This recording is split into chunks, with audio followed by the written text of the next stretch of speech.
Hi there, English 2 scholars. I wanted to create a video after the last assessment just to kind of take you guys through what a model response might look like and give you a little glimpse into how I approach analyzing theme in fiction.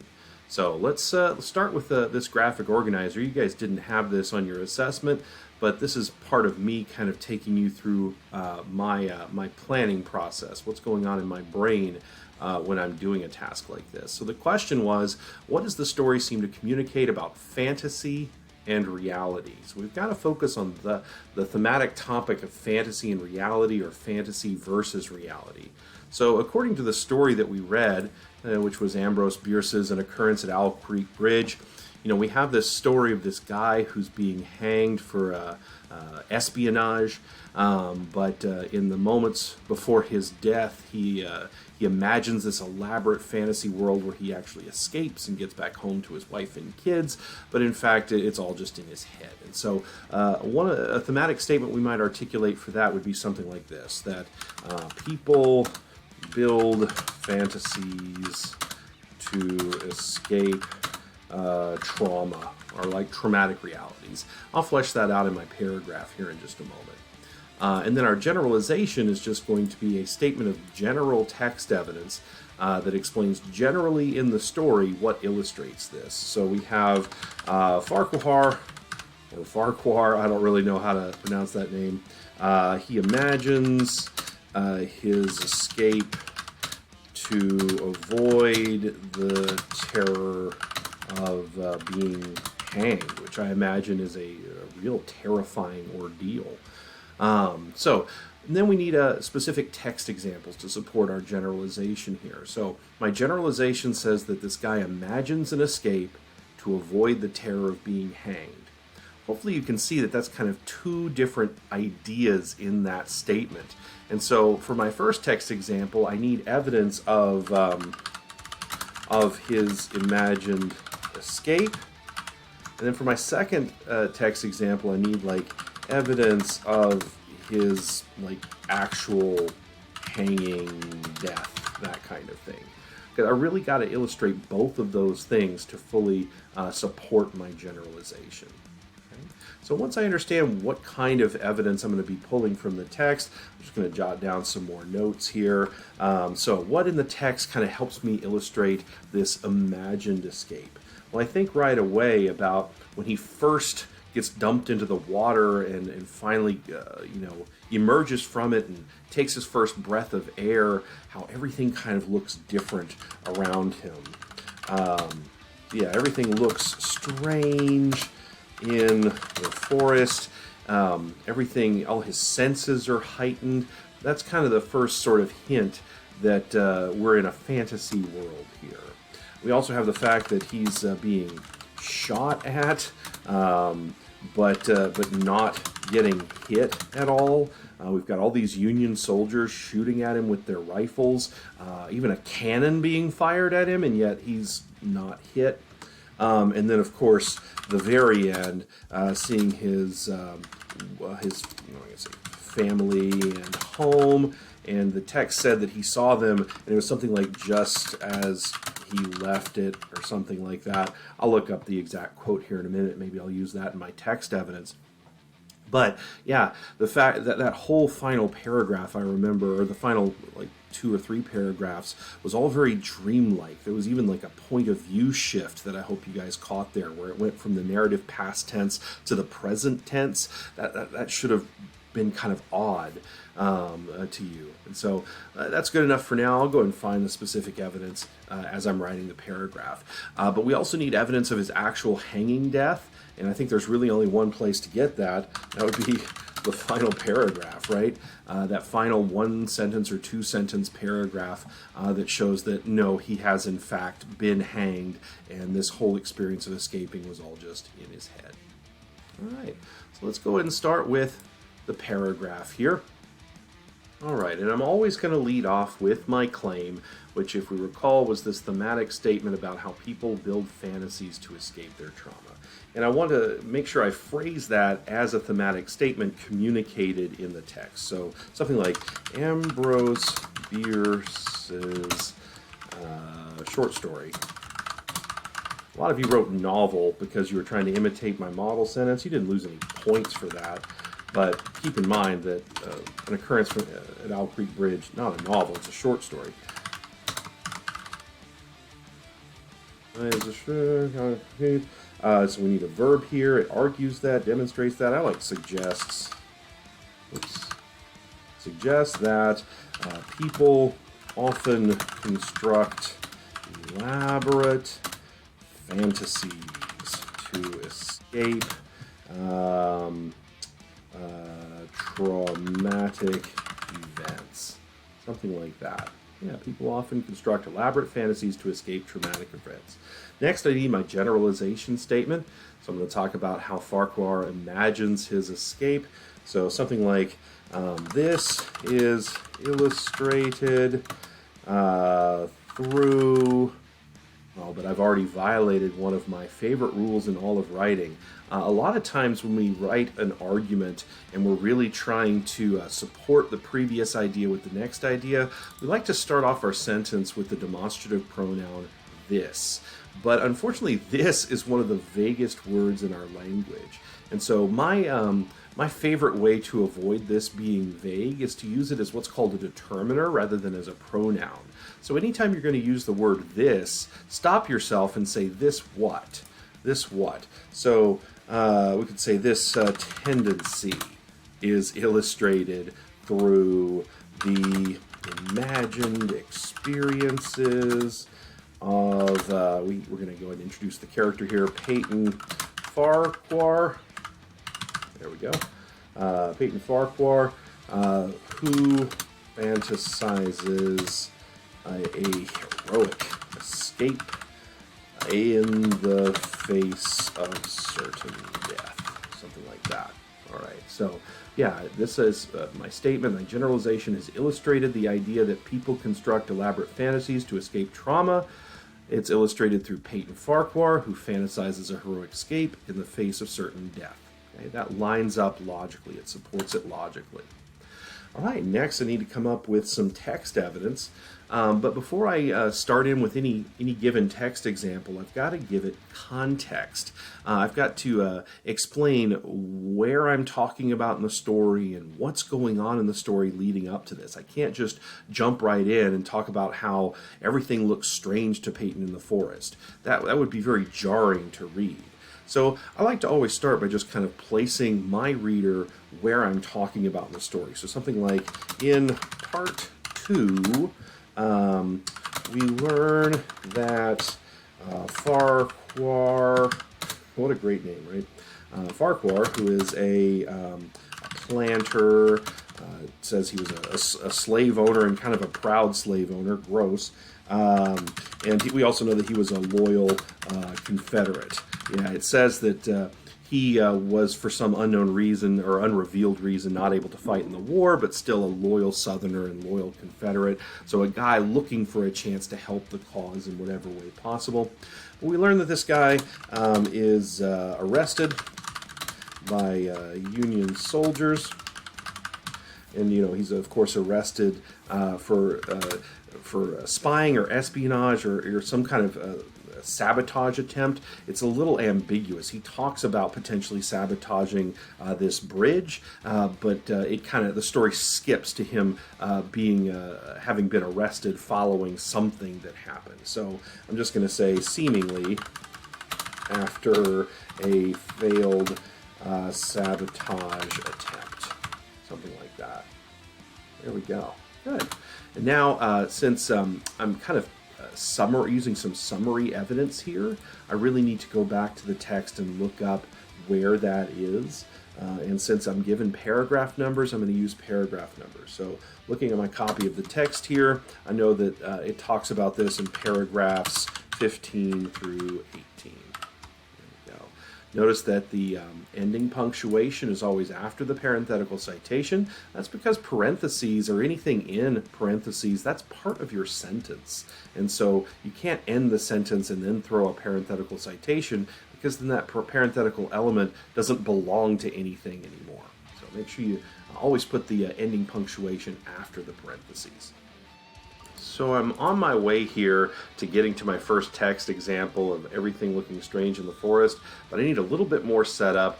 We know that he's been arrested, but we need to get to the hanging here. So something like, but when he is hanged from Owl Creek Bridge, what happens? The rope breaks. Oh, but does it break? The rope appears to break, or something like that, because we want to set up this idea that the narrator is telling us something different from reality. And that's, of course, because it's all going on in his head. The rope appears to break, depositing Farquhar into the water below. Yeah, there you go, something like that. And that was from, those events are described in paragraph 18. Notice how once I've already established that I'm talking about paragraph numbers, I don't need to keep adding PARA in front of the number. My reader can just assume that I'm not going to change the unit of measurement on them. I can just put 18 in parentheses. All right, now we can get into some specific text evidence where I'm going to pull in some specific paraphrase and blend that with some direct quotation. But I really like to just start with paraphrase only and then find ways to supplement that with direct quotation. And the reason why we do that, the reason why we include any direct quotation from the text at all, is for a couple of reasons. One, sometimes there's something a text says that we just can't put into our own words. The wording that the writer uses is so precise, so unique, that we can't possibly change it, paraphrase it without changing the meaning. The other reason why we use direct quotation is because it lends weight to our argument. We can paraphrase and paraphrase and paraphrase and really explain a lot of the little things from this story in our own words, but adding even just one direct quotation makes our argument stronger, because we're explaining it in terms of what the story literally says. We're getting our ideas straight from the horse's mouth, so to speak. So let's start with just some paraphrase, and I'll add in some direct quotation. So after realizing what has happened to him, Farquhar, it's a hard word to type, Farquhar does what? He begins, of course, after he realizes what's happened to him, he emerges from the water and he begins to actually flee. At first, he's just kind of swept up in the current, but then he tries to actually swim away from the soldiers and then eventually gets out of the water. So he begins to flee, but he notices that his senses are heightened. Notice how I use the present tense there. Everything is happening in the present because it's a story. It's the literary present tense there. His senses are now heightened in this while he's escaping. As everything in the forest was more visible to him. Even like it talks about how each blade of grass and each leaf on every tree and the veins in every leaf and all the insects, and it talks about even seeing like the prismatic colors, the rainbow in the little drops of dew on each blade of grass. Everything was visible to him, kind of like these superhuman powers that he was getting. Right. So I'm going to now go back in and kind of add some specific direct quotation to make this, one, a little more specific, and two, just to lend weight to my argument. So looking back in the text at paragraph 20, I'm going to pull some good quotation there. It talks about how his senses, now being heightened, were making, or it says make, Yeah, I need to change the kind of the verb tense there. So making, I'm going to put it in brackets because it says made in the text. There we go. Making record of things never before seen is what that passage says there. And then I'm going to skip a little bit because that's something you need to do when you're quoting something in an analysis is you don't want to pull these huge quotations. You got to pull out just the words and phrases that really matter. And so I'm going to break up that really long sentence that I'm pulling from in paragraph 20 with some of my own paraphrasing. So making record of things never before seen, like the individual trees. I'm just directly quoting here. Veins, the veining rather, sorry. Veining, like the little lines that you can see running through leaves if you look at them closely. There we go. Yeah.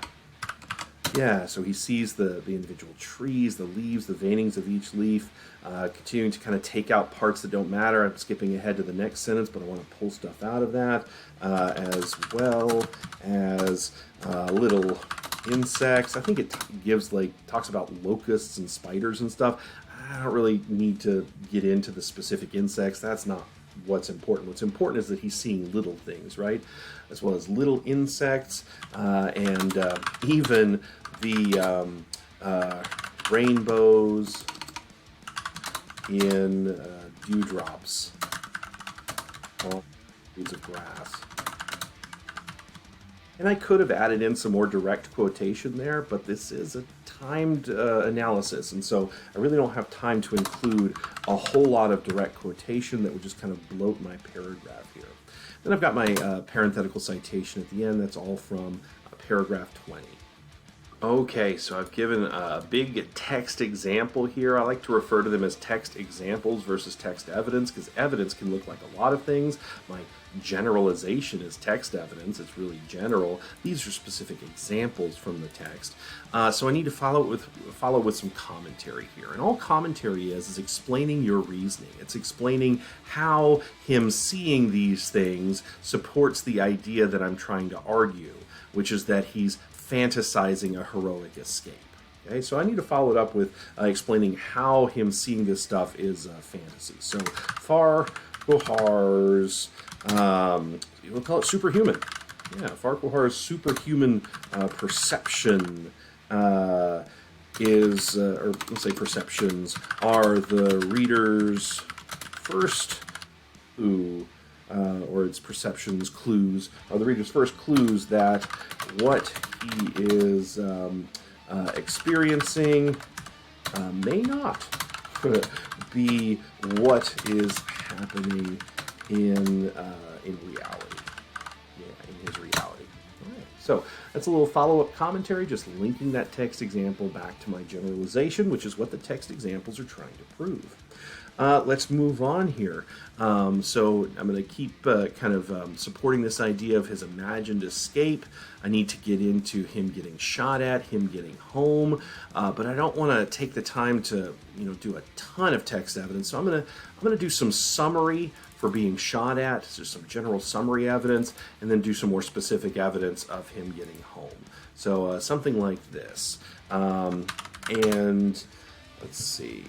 And indeed, okay, so we just said that it may not be happening in real life. So, and indeed, after narrowly dodging rifle and cannon fire from the pursuing soldiers. I don't know if they were actually pursuing him so much as just shooting at him from a distance, but pursuing is kind of, that's kind of right. And after finally arriving back to his wife and children at home, yeah, I've got some nice little parallelism here. And indeed, after narrowly doing this and after finally arriving home, and here's where I want to get into some more specific text evidence. It's been a while since I've had some specific examples. So I want to elaborate on what he sees when he gets back to his wife and children at home, because that's some more like dreamlike stuff. Yeah, right, which he thinks is, what did it say? Just as he left it, something like that. That's the paraphrase idea. I like to start with the paraphrased idea and then go back to the text to pull in some specific direct quotation. So let's do that now. So looking back at the text, I need to go all the way back to, let me got my printed copy of the text here. This is in paragraph 36. And so, yeah, which he thinks, which he sees as quote, bright and beautiful. Yeah, that kind of very very heavenly kind of connotations to those words. Yeah, bright and beautiful. I'll go ahead and finish the quotation. In the morning sunshine. Yeah, that's very clearly fantastic, kind of fantastical kind of imagery there. Yeah, after he does these things, after narrowly dodging this, after finally arriving home, we learn that Farquhar's entire escape was all in his mind. All right. Now, you guys may have noticed that I didn't put any parenthetical citation for my quotation here. And remember, we always need parenthetical citation for quotations or specific paraphrases, but a lot of you have been trained to put that citation here at the end of the sentence. However, that's not always the case. If we put it here at the end of the sentence, we are saying that the ideas in this sentence can all be found in paragraph 36, which isn't the case. Because in this sentence, I've got, yes, ideas from the text, but then this final statement, we learn that his entire escape was all in his mind. That's not, the text doesn't tell us that. That's my commentary. That's my explanation. And so to distinguish what the text says from what I'm saying, I really need to put my parenthetical citation after the unit that concludes what the text is saying. So at the end of this phrase, something like that. Yeah, which he sees as bright and beautiful in the morning sunshine. And my quotation marks there, then get into my parenthetical citation, then the ending punctuation, which here is a comma because this is a dependent clause here. Okay? Then I can continue, and that clearly distinguishes to my reader that, hey, the stuff before this number, that's from the text. But the stuff after this number, since it doesn't have another number next to it, that's my own idea. Okay? All right, so let's get to this final piece of text evidence. We've already set up the idea that his escape was entirely in his mind, but I need to support that with text evidence. So I need evidence of his actual hanging death from that final paragraph. So I could do something like, the narrator reveals in the final paragraph that he, I don't want to confuse narrator with Farquhar here, so he might be a little ambiguous, that Farquhar was in fact dead, hanging from the bridge, something like that. Okay, once again, I'm going to go back and add in some direct quotation here. I don't like this paraphrase because I think one of the, perhaps the most, the most memorable part of this short story is that last sentence, right? And it's really hard for me to write about it without quoting some part of it. So something like, he was in fact dead, his body, quote, swinging gently, and of course I do swinging in brackets because I think the text originally says his body swung side to side or something like that. Yeah, so swinging gently from side to side underneath the bridge. Yeah, there we go. And I'll put my parenthetical citation there because even underneath the bridge, a little paraphrase is still part of what the text says, and we need to cite paraphrases as well. So I'll just throw that in at the end. All right. So I've got my generalization here, supported by text evidence that covers kind of both parts of the generalization. That text evidence that his experiences were all imagined, and text evidence that this was all done in the face of death, that he was dying. But I need to have a wrap-up statement that connects those ideas clearly back to my generalization. So let's wrap it up here through his newfound extraordinary. Yeah, there we go. Thank you for spelling that for me, Google. Abilities. It's daring. Do a little repetition here. His daring escape from armed soldiers and his idyllic. Love that vocabulary there. And his idyllic reunion with his family. Through all three of those things. Let's see. We're talking about his imagination here. So through his newfound abilities, his daring escape, his idyllic reunion, Farquhar's imagination protects him from the terror of being hanged. A lot of you wrote hung, and it sounds like the past tense of hanging someone would be hung, but technically it's hanged. It's kind of distinguishing when something is hung on a wall. It means that we've placed it there, but the act of hanging, the past tense is actually hanged. Again, that's not something you'd ever lose points for, but just something to know. So Farquhar's imagination protects him from the terror of being hanged, which demonstrating one way that people are capable of protecting themselves from, I'll just tie it right back into my claim too. So I've tied it back into my generalization, and that kind of led me to easily tie it back to my claim. Yeah, that works really well. So there's my final paragraph. Ambrose Bierce's short story, An Occurrence at Owl Creek Bridge, suggests that people often construct elaborate fantasies to escape traumatic events. This tendency is illustrated through the imagined experiences of Peyton Farquhar, who fantasizes a heroic escape in the face of certain death. In Part 2, we learn that Farquhar, a planter, slave owner, and loyal Confederate, is arrested by Union soldiers seemingly after a failed sabotage attempt. That's from paragraphs 15 through 18. But when he is hanged from Owl Creek Bridge, the rope appears to break, depositing Farquhar into the water below. And that's from paragraph 18. After realizing what has happened to him, Farquhar begins to flee, but notices that his senses are now heightened, quote, making record of things never before seen, like the, quote, individual trees, the leaves and the veining of each leaf, as well as the little insects and even the rainbows and dewdrops on blades of grass. And that's all from paragraph 20. Farquhar's superhuman perceptions are the reader's first clues that what he is experiencing may not be what is happening in reality. And indeed, after narrowly dodging rifle and cannon fire from the pursuing Union soldiers, and after finally arriving back home to his wife and children, back to his wife and children at home, which he sees as, quote, bright and beautiful in the morning sunshine, that's from paragraph 36. After all of that, we learn that Farquhar's entire escape was all in his mind. The narrator reveals in the final paragraph that Farquhar was in fact dead, his body, quote, swinging gently from side to side underneath the bridge. And that's from paragraph 37.